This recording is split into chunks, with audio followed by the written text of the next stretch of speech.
నువ్వు ముఖ్యమంత్రిగా ఉన్నప్పుడు ఒక ఎమ్మెల్సీగా ఆ రోజు నేను శాసనమండలిలో ఉన్నప్పుడు వాళ్ళు దాడి చేస్తే ఖండించలేదే? ఖండించవా నువ్వు? ఒక ముఖ్యమంత్రిగా ఖండించే బాధ్యత నీకు లేదా?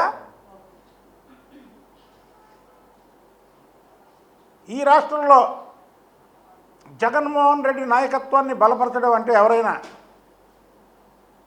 రాష్ట్రాన్ని చిన్న భిన్నం చేసుకోవడానికే ఆయన నాయకత్వాన్ని బలపరచడం.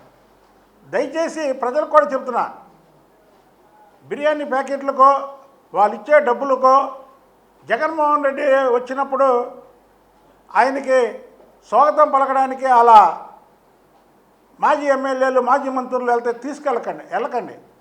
ఎందుకు వెళ్ళొద్దంటున్నానంటే ఈ రాష్ట్రం ఇప్పుడిప్పుడే గాడిన పడుతుంది. అప్పుల ఊబిలో ఉన్నటువంటి రాష్ట్రానికి 16,000 కోట్ల అప్పుల ఊబిలో ఉన్నటువంటి రాష్ట్రానికి ఆనాడు 2014 నుంచి 2019 వరకు చంద్రబాబు నాయుడు గారు ముఖ్యమంత్రిగా పనిచేసి ఈ రాష్ట్రాన్ని ఒక గాలిలో పెడితే మళ్ళీ 19 నుంచి 24 వరకు వచ్చి నాశనం చేశాడు.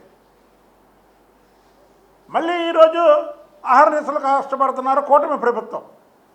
ఒక పక్క చంద్రబాబు గారు, మరో పక్క లోకేష్ బాబు గారు, మరో పక్క పవన్ కళ్యాణ్ గారు, కేంద్రం మోడీ గారు సపోర్ట్ చేస్తూ ఈ రాష్ట్రాన్ని ఎలాగైనా ఒక గాడిలో పెట్టాలనే దృఢ సంకల్పంతో కూటమి ప్రభుత్వం ఉంది.